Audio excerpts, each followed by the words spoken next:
O Senhor esteja convosco.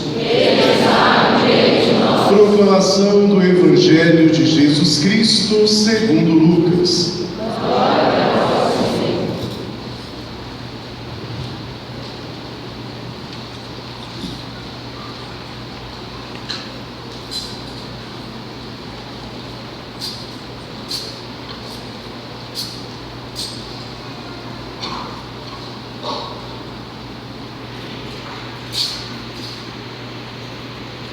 Naquele tempo, grandes multidões acompanhavam Jesus. Voltando-se, ele lhes disse: Se alguém vem a mim, mas não se desapega de seu pai e sua mãe, sua mulher e seus filhos, seus irmãos e suas irmãs, e até da sua própria vida, não pode ser meu discípulo. Com efeito, qual de vós, querendo construir uma torre, não se senta primeiro e calcula os gastos para ver se tem o suficiente para terminar? Caso contrário, ele vai lançar o alicerce e não será capaz de acabar. E todos os que virem isso começarão a caçoar, dizendo: Este homem começou a construir e não foi capaz de acabar. Ou ainda: Qual é o rei que, ao sair para guerrear com outro, não se senta primeiro e examina bem se com 10.000 homens poderá enfrentar o outro que marcha contra ele com 20.000? Se ele vê que não pode, enquanto o outro rei ainda está longe, envia mensageiros para negociar as condições de paz. Do mesmo modo, portanto, qualquer um de vós, se não renunciar a tudo o que tem, não pode ser meu discípulo. Palavra da salvação. Glória a vós, Senhor. O Senhor, Deus louvado, se a ti me confiou a piedade divina, sempre me rege, me guarde, me governe, me ilumine. Amém. que os em meu coração, para que dignamente anuncie o Santo Evangelho, em nome do Pai, do Filho e do Espírito Santo. Amém. Ser os desígnios do Senhor. Amados irmãos e irmãs, querido povo de Deus, mais uma vez estamos aqui, reunidos ao redor deste altar, na presença do Senhor, para receber dele a sua palavra, receber ele como alimento e nos prepararmos cada vez mais na nossa peregrinação para o céu. Porém, a grande verdade da nossa vida é que durante todos os dias nós procuramos compreender quem é Deus e quais são as vontades dele para cada um de nós. A sabedoria de um cristão, ela deve ser pautada por essa busca de compreender a cada dia e tentar o discernimento para saber qual de Deus é a vontade para nós. E por que compreendemos isso? Qual a nossa necessidade de conhecer aquilo que está lá velado em Deus, que está posto por trás de uma cortina, justamente porque Deus ele tem o desejo ardente de nos receber a todos, próximo a Ele. Porque de muitas maneiras e de muitos modos, Deus, ao longo da história humana, Ele já se fez chegar a mim e a você. Quando nós percebemos e escutamos todo o ensinamento cristão, todo o ensinamento divino, nós somos como que seduzidos a buscar cada vez mais, não que o Senhor sempre venha até nós, mas que nós possamos ir até Ele a cada dia mais. Isso chama-se crença. Nós só somos inteiros em algo, só nos lançamos inteiramente em alguma coisa ao dado momento em que nós amamos este algo, amamos esta coisa e, sobretudo, lançamos sobre isso uma fé, uma crença. Portanto, a fé nos é importante para que sejamos sábios. O sábio, ele se utiliza da fé para compreender a vontade de Deus. É como se Deus estivesse, como eu dizia, por trás da cortina, e a nossa proximidade a Ele fosse capaz de retirar essa cortina pela nossa fé, pela nossa vontade de Deus, para sabermos o que tem para além daquela cortina. Não podemos ficar na superfície da busca de Deus. Nós precisamos a cada dia desejar mergulhar mais e mais em Deus, na sua profundidade, porque somente quando somos profundos de busca a Deus é que podemos encontrá-lo tal como Ele é. E essa importância de sairmos ali da superfície, de sairmos do raso da nossa busca de Deus, é o que a primeira leitura de hoje chama de busca da sabedoria. A sabedoria que é tão exaltada na Sagrada Escritura, de tal modo que recebeu todo um livro que medita sobre a importância dela, que é um trecho do livro que nós temos na primeira leitura de hoje, que é do capítulo 9, livro da sabedoria. E por isso, esse livro nos diz o seguinte: quem é o homem que pode compreender os desígnios do Senhor? Quem pode se aproximar de Deus e encontrar nele respostas e soluções para a sua vida? Ora, isso é possível? Uma vez que o homem seja um ser incerto, uma vez que o homem às vezes tenha a sua alma pesada, tenha o seu corpo ferido por muitas situações, é possível? É possível nos aproximarmos da sabedoria de Deus? E o livro diz sim, é possível.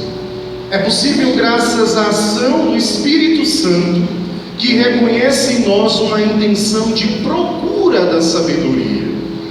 Quando o Espírito Santo, por graça de Deus, percebe que em nós há uma disposição para alcançar a sabedoria divina, o Espírito Santo se utiliza desse espaço e nos dá um entendimento. Por isso, um dos dons do Espírito Santo é o entendimento, outro dom é o discernimento, outro dom é a sabedoria, dentre outros dons, porque o Espírito Santo é Ele quem revela de Deus a vontade para nós. É o Espírito Santo quem dá um entendimento para compreendermos a vontade de Deus. Nós pedimos a Deus, Ele envia o seu Espírito para nos dar o entendimento e o seu Filho para nos reconduzir até Ele. E essa primeira leitura continua dizendo o seguinte: é pela sabedoria de Deus, pela sabedoria que nós buscamos a cada dia, que nós seremos salvos. Ou seja, apenas pelo conhecimento de Deus que nós temos a possibilidade de nos salvar. Conheça a Deus e serás salvo. É importante conhecer a Deus, porque muitos queriam seguir a Ele, mas nem todos que seguem conhecem a Deus. Por isso, nós desejamos ir para o céu, nós desejamos alcançar a eternidade. É preciso, antes disso, conhecer a Deus, compreender quem Ele é e o que Ele representa para mim, e mais do que isso, o que Ele faz por mim. É por isso que o salmo de hoje nos canta de maneira muito maestral, dizendo o seguinte: vós foste sempre, Senhor, para nós um refúgio. Vós foste, Senhor, para nós um refúgio. É interessante percebermos o Senhor como um refúgio, porque isso significa que em qualquer situação de dúvida, qualquer situação de medo, qualquer situação de incerteza, de desesperança, Ele sempre vai ser um refúgio para o buscarmos. Eu lembro de quando eu era mais jovem, que precisava fazer algum trabalho na escola, o nosso refúgio de conhecimento era a biblioteca. Nós íamos e passávamos a tarde na biblioteca, tentando eliminar as dúvidas que tínhamos e trazermos para casa respostas. E nós até tentávamos tirar xerox dos livros que estavam na biblioteca, mas sempre nos diziam: não pode, se quiser saber, é preciso ler, compreender e, se necessário, anotar o que tem aqui. mas nós sempre queríamos dar um jeitinho de como eu vou levar isso aqui para casa. Moça, eu não posso tirar uma xerox desse livro? Não. Quem é contemporâneo à minha idade sabe o que eu estou falando. Nós desejávamos ansiosamente a possibilidade de tirar uma xerox do livro, e o bibliotecário nos dizia: não pode, tem que ler aqui, porque esse tempo é dedicado para isso. Você saiu da sua casa com disposição para aprender.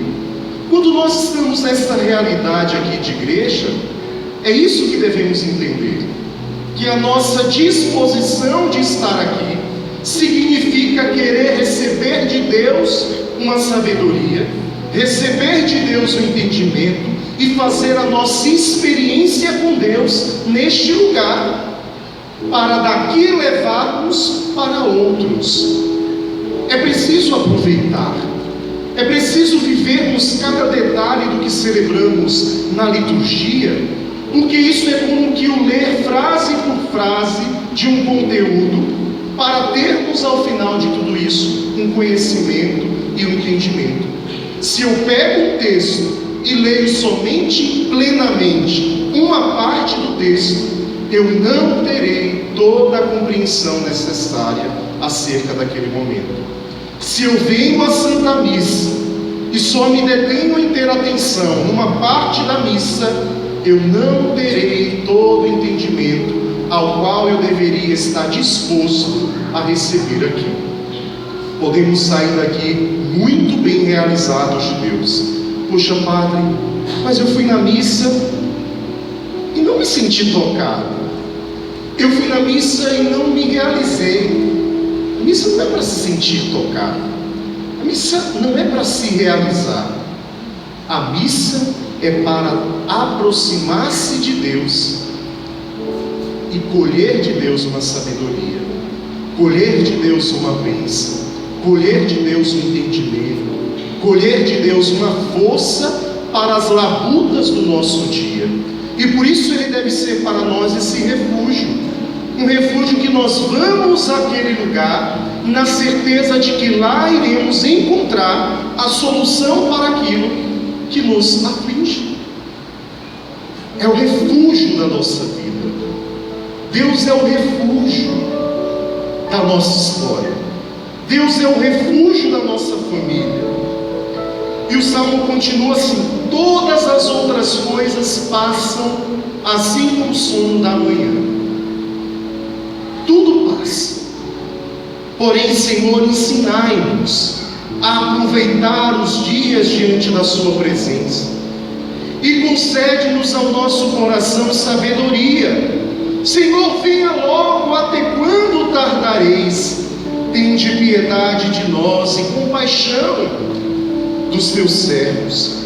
Senhor, que venha nos saciar com o vosso amor desde amanhã, com a tua sabedoria, com o teu entendimento, com a tua força, com a tua bênção desde amanhã, para que durante todo o dia possamos exultar de alegria. Que a bondade do Senhor e nosso Deus repouse sobre a nossa vida e nos conduza, para que Ele torne fecundo o nosso trabalho, para que fecunda seja a nossa vida. Percebam que é à medida do aproveitamento da graça que a nossa vida se torna fecunda.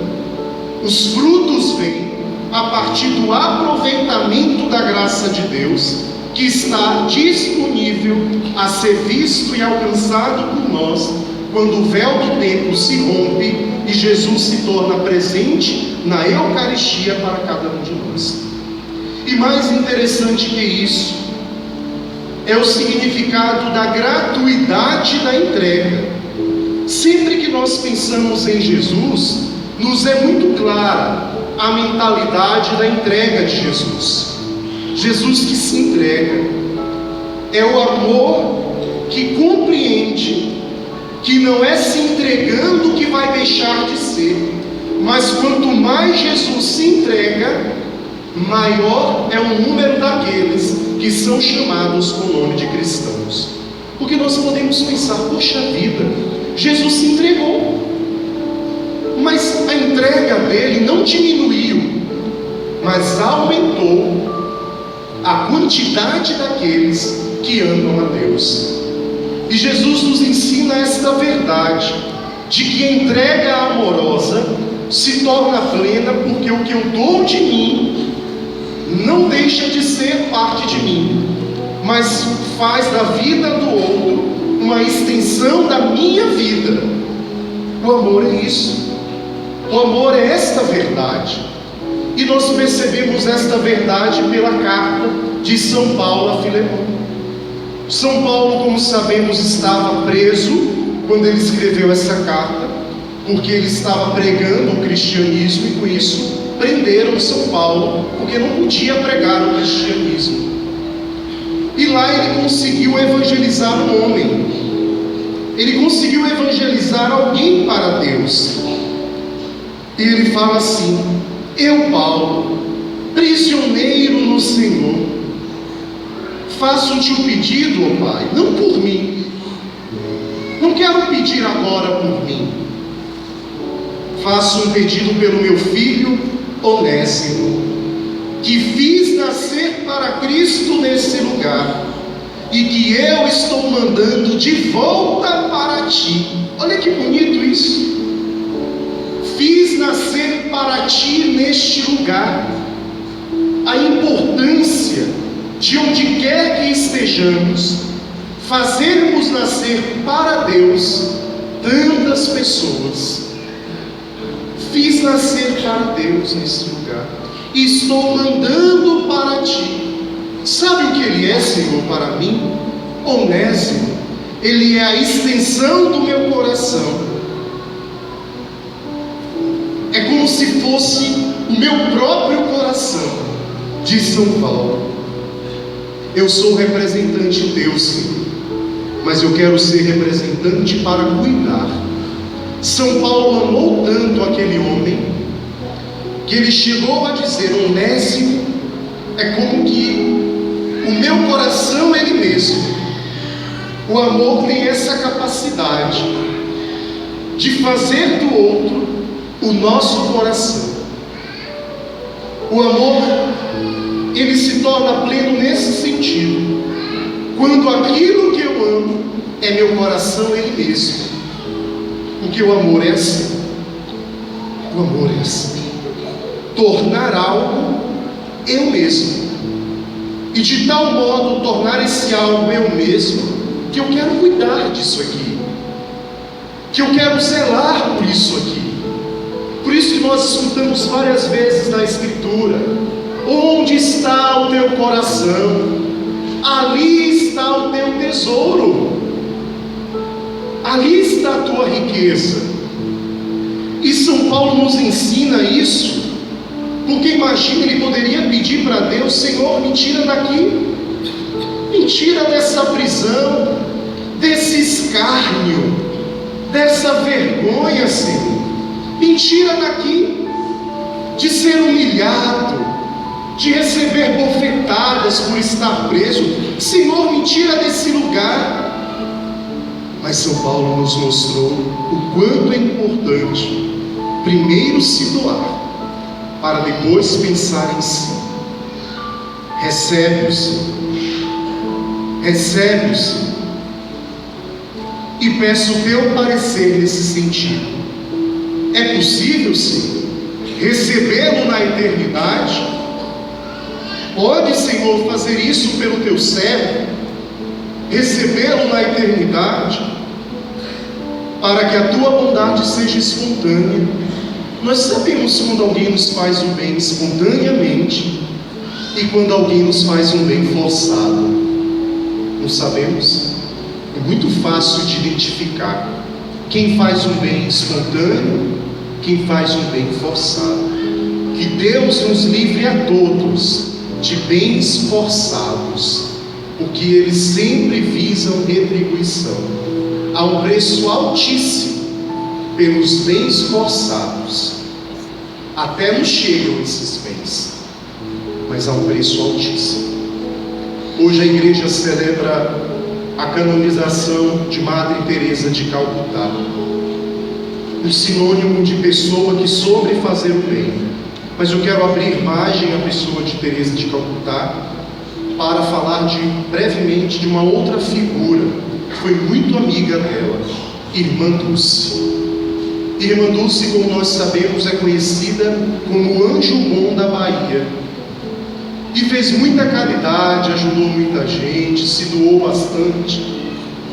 E abro mão para falar de Irmã Dulce nesse momento, porque no momento da vida dela, ela saiu para pedir donativos para os pobres, livremente e espontaneamente.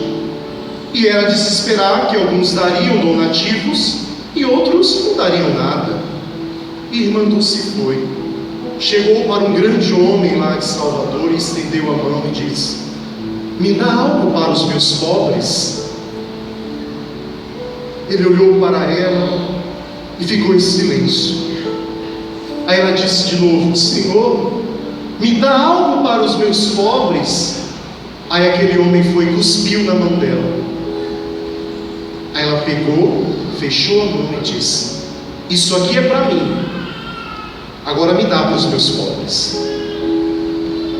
Chego a me arrepiar quando eu conto essa história. Isso aqui é para mim, o escárnio é para mim, agora me dá para os meus pobres. Isso é amor. Isso é bondade espontânea. É disso que nós estamos falando. É isso que nós precisamos viver. Bondade espontânea. Agora me dá para os meus pobres. Sofreu escárnio, mas não perdeu de vista aquilo que lá ela foi fazer: ajudar alguém. E nós precisamos ser pessoas boas. Precisamos ser pessoas boas, anjos bons. E eu tenho certeza que muitos de nós já fomos no momento da nossa vida encontrados por muitos anjos bons. Quem de nós que nunca recebeu a ajuda de alguém? Quem de nós que nunca teve um ombro de alguém para chorar?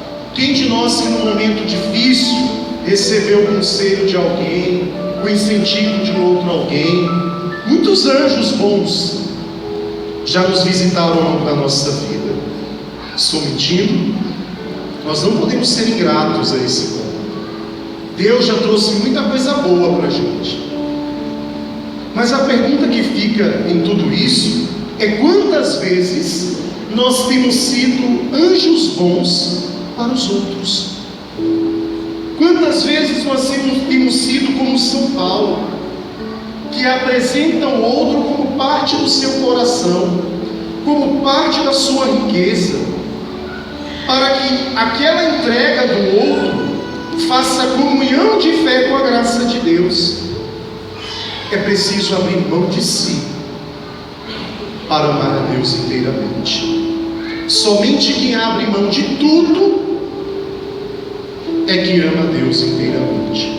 É por isso que ele nos diz no Evangelho de hoje: somente quem deixa pai, mãe, filho, mulher, irmã, por mim, está digno de me seguir. Porque Jesus estava caminhando e começou muita gente a seguir a Jesus. E ele falou, ele voltou-se para aquele povo, tem um verbo muito característico aqui, voltando-se para o povo, disse: queres me seguir?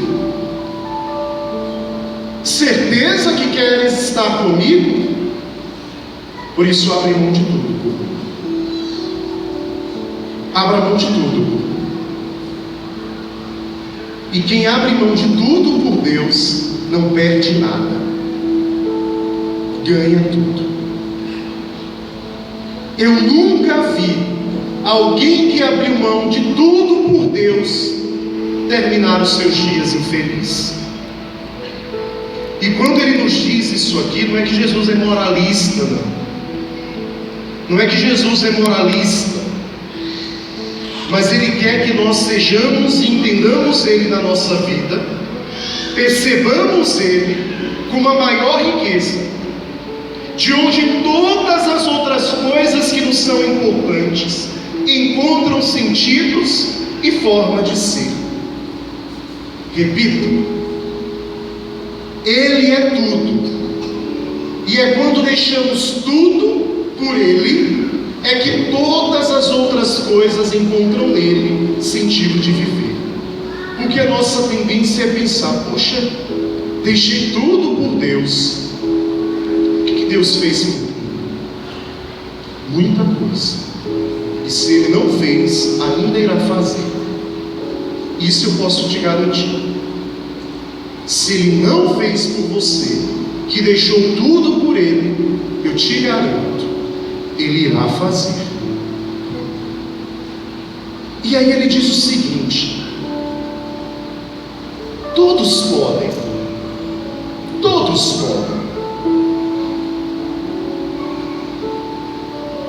Voltou-se para o povo. Eu penso que o ponto alto desse evangelho é essa frase.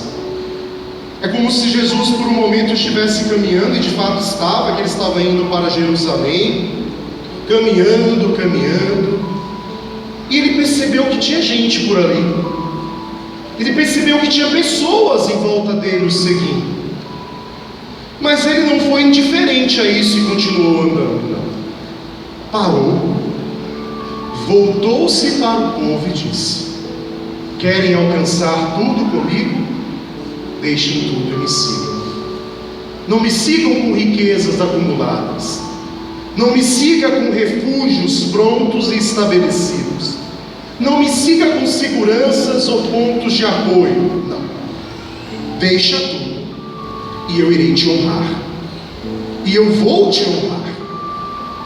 Deixa tudo e eu vou te fazer feliz. Deixe tudo pela sua família. Deixe tudo pelos seus filhos. Deixe tudo pelo que você sonha alcançar de Deus.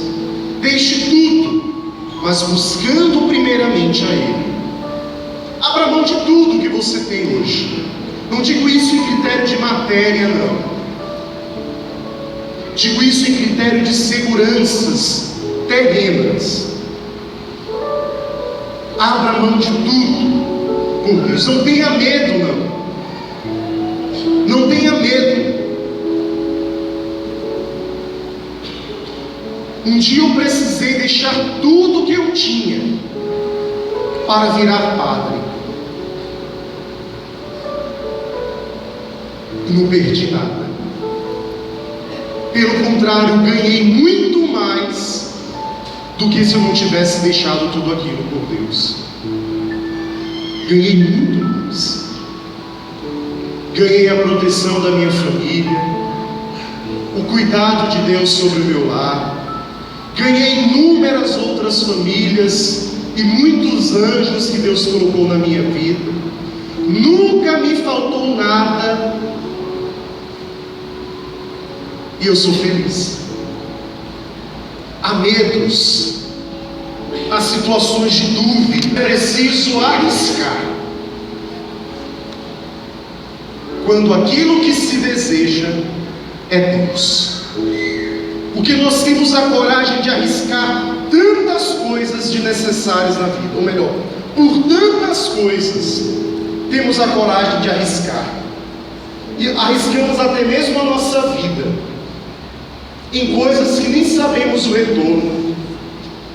Precisamos ter a coragem de arriscar tudo por Deus e fazer a nossa experiência. Queremos tanto por Ele, ou melhor, queremos tanto de Deus, mas pouco é o que temos coragem de deixar por Ele. Olhemos para a nossa vida hoje. Pensemos no que é que nós podemos deixar por Deus. Ao menos que a gente já tenha deixado tudo. Eu sei que eu não deixei tudo ainda. Eu imagino que assim como eu, você também tem muito que deixar por Deus. Muitas coisas temos que deixar. Não é que sejam coisas que não nos satisfazem, coisas que não nos realizam, satisfazem e realizam. Mas a satisfação que vem de Deus, a realização que vem de Deus, é maior do que tudo isso.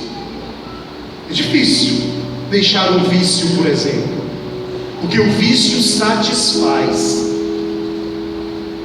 Estou mentindo?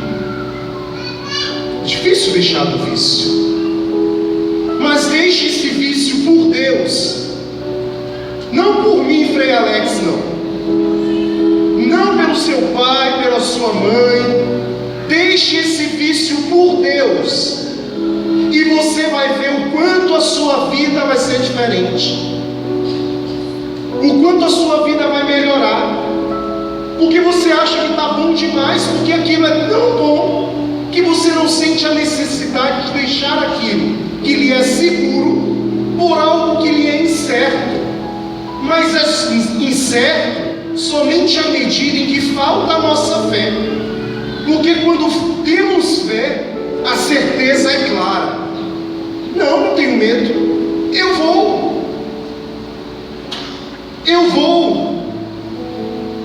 Diz até uma música assim: quem vai me impedir? Ao meu lado está Cristo. Você vai, e tenha coragem de dizer isso. Tenha coragem de quebrar correntes que te prendem a coisas não importantes, e arrisque-se em Deus. Quem deixa tudo por mim encontrará 100 vezes mais. Eu acho que Deus foi humilde nessa fala dele, porque eu já encontrei muito mais de 100 vezes daquilo que eu deixei por ele. Sou nem merecedor de tudo que Deus já fez comigo até hoje, e dos lugares onde Ele me levou. Não sou nem merecedor, mas Ele já fez muito mais de 100 vezes por mim. E tenho certeza que não somente na minha vida, mas na vida de tanta gente que tem aqui nessa igreja hoje. Mas Ele pode fazer ainda mais para aqueles que têm a coragem. É preciso ter coragem, porque sem coragem não adianta nada. Não adianta você participar disso, daquilo outro, mas se você não tiver a coragem de deixar tudo por Deus, você não vai receber nada. Nada. Agora faça a experiência. Vá deixando aos poucos para você se acostumar, para você ver. Eu tinha tantas coisas necessárias na minha vida, que hoje eu olho e penso assim: poxa, mas por que eu fui tão bobo? Eu tinha criado tantas necessidades para mim, mas demorou para eu perceber. E depois, quando o tempo passa, a gente vai percebendo: se eu não tivesse dito sim para Deus naquela hora, eu não sei o que seria de mim hoje. Eu não sei como Frei Alex estaria hoje, se eu não tivesse sido louco um dia de dizer sim para Deus. Porque foi isso que eu escutei: você está maluco, Alex? Você vai fazer o que lá nesse lugar? Lá no interior do Goiás, um lugar onde você não conhece ninguém. Deixar aqui tudo, sua família, perspectivas de vida, suas realizações de jovem. Você está maluco? E eu penso hoje que se eu não tivesse sido maluco naquele dia, eu poderia hoje estar no maior caos da minha vida. Não tenho uma vida perfeita, não, mas eu tenho uma vida feliz, porque Deus sempre me honrou, e na honra que Ele faz à minha vida, Ele estende essa honra à minha família.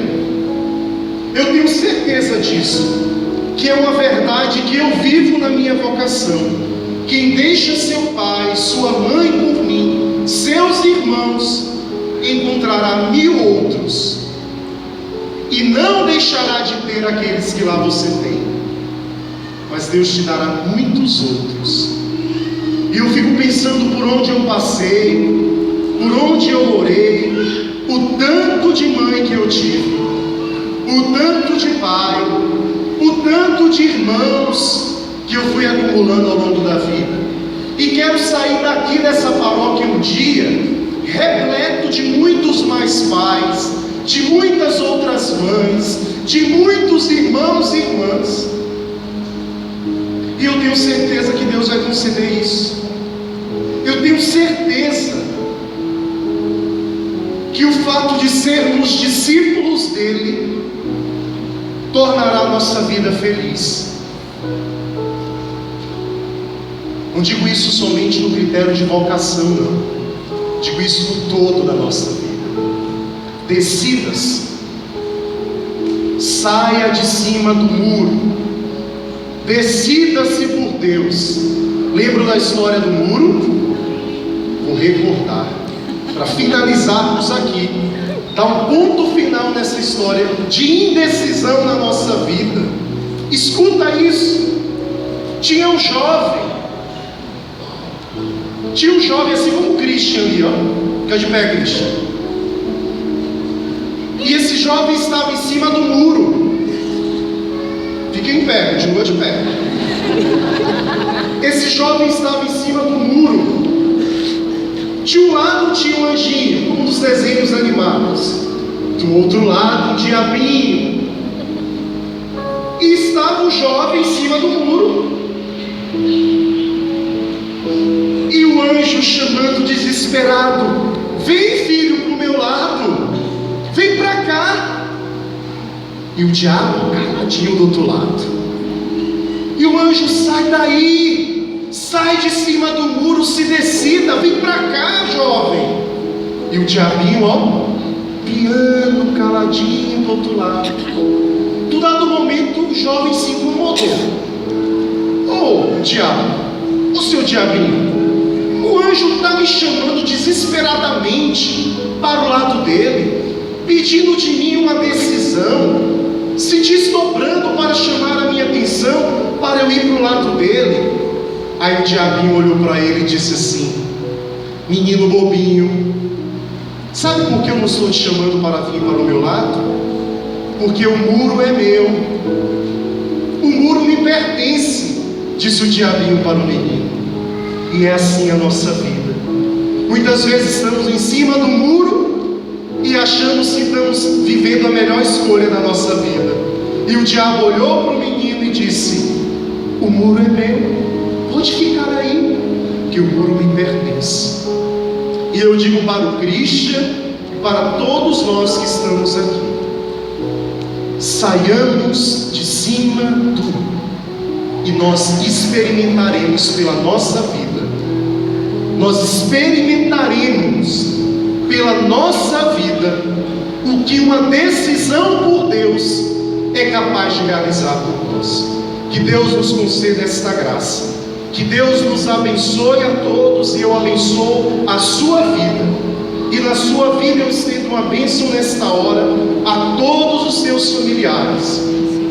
Escolha por Deus, e Deus vai escolher a você e aos seus. Louvado seja o nosso Senhor Jesus.